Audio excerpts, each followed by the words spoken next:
Fala galera, e aí, tudo bem com vocês? Bom, nosso assunto de hoje vai ser o Intercept Brasil. Vocês sabem o que é isso? É um site que fica vasculhando a vida dos outros. E aí tá tudo bem, é crime e aí ainda estão dando ouvidos ou estão fazendo valer aquilo que eles captam de uma forma irregular. Esse é o nosso assunto de hoje, beleza? Vem com a gente! O jornalista americano Glenn Greenwald, do site Intercept Brasil.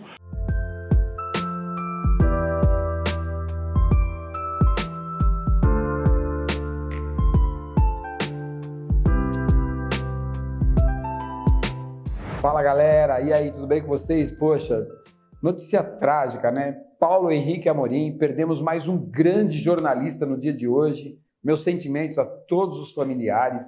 E, infelizmente, quem perde com isso somos nós brasileiros. Nós tivemos, nesse mesmo ano, a morte de Ricardo Boechat, outro grande jornalista, um expoente do jornalismo brasileiro. E, infelizmente, hoje perdemos a voz de Paulo Henrique Amorim, essa figura tão comprometida em trazer notícias da melhor forma possível. Então, meus sentimentos a toda a família. E, como não poderia deixar de ser, vemos aqui trazer um debate para vocês. Vejam bem, nós temos aí o Intercept Brasil, que é um site, como aquele Wikileaks, aquele site que pegava tudo aquilo que ele conseguia hackear de informação dos governos e colocava. Resultado, alguns governos viram nisso crime e aí ele teve que ficar exilado em uma embaixada. Alguns governos querem a prisão dessa pessoa. Por quê? Porque ele hackeava sem autorização. Não é diferente aqui no Brasil.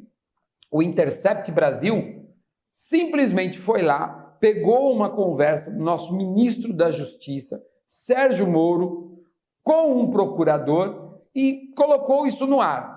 Não tinha um grampo telefônico autorizado pela Justiça, não existia nenhuma autorização prévia de nenhum dos dois para que isso fosse feito. Existe uma lei para isso. Aliás, existe uma lei para invasão de privacidade, que é a lei da correspondência. Você tem a sua correspondência violada, tem uma lei que diz que isso é um crime. É o artigo 151 da lei 2848, tá? Essa é de 1940. Recentemente, eles criaram uma lei em 2012, que é a lei dos hackers. Aquela lei contra os hackers quando hackearam fotos da Carolina Dickmann. A lei leva o nome de Carolina Dickmann, tá? E ela é de 2012, dizendo que tudo aquilo que rouba do celular de outra pessoa e publica é um crime. Bom, se é um crime, como alguns parlamentares se usam de um crime para promover essa bagunça? Como alguns veículos de comunicação, sabendo que isso é um crime, ainda noticiam dizendo, olha, o Intercept Brasil trouxe novos áudios para vocês, novos textos. Não pode, gente. É conivência com o crime. E aí o que nós estamos promovendo? Nós estamos promovendo que existam outros sites que intercepte a conversa e daqui a pouco vai ser a do presidente da República, vai ser um site de um bairro vizinho que vai interceptar a conversa de uma pessoa com a outra e vai publicar tudo isso, vai virar uma bagunça. Nós não podemos deixar o nosso país se tornar uma bagunça. Existem leis para serem cumpridas. Os veículos de comunicação podem relatar a notícia dizendo isto é um crime e tem que ser penalizado. Quem vai penalizar esse tipo de crime é o juiz, evidentemente. Mas ele não pode enaltecer ou divulgar, promover no site.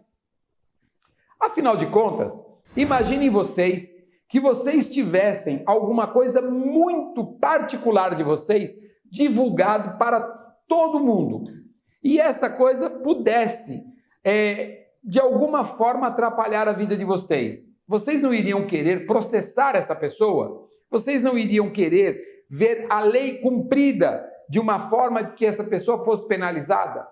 Gozado que no caso do nosso ministro Sérgio Moro, ele teve que se explicar no Congresso, Senado, ele teve que se explicar para as mídias.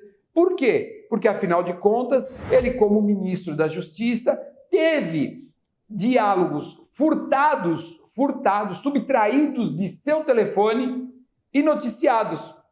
É incrível que, na qualidade de ministro da Justiça, ele deveria chamar a polícia e falar assim, olha, eu vou fazer um boletim de ocorrência contra essa pessoa. Só que aqui no Brasil, não é até que se prove o contrário, você é inocente. Não, aqui no Brasil, até que se prove o contrário, você é culpado. Então, no Brasil, funciona assim. Há um crime sendo cometido e ele tem que provar que ele é inocente. Isso é uma bagunça, gente. Isso é a desordem que existe dentro do nosso país no sistema judiciário. Então, os ministros do Supremo Tribunal Federal, eles devem fazer com que a lei se cumpra.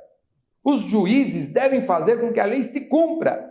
Nós não podemos permitir que os parlamentares ou os veículos de comunicação façam uso indevido de qualquer artifício que prejudique uma pessoa da forma ilegal. É diferente de um furo de reportagem, aonde o repórter vai lá com a sua máquina fotográfica e flagra, no momento, um crime sendo cometido. Isso não foi um crime sendo cometido. O crime que foi cometido foi obter as gravações do telefone privado de um ministro da Justiça. Isso é o que está acontecendo no Brasil. Por que eu estou fazendo esse vídeo?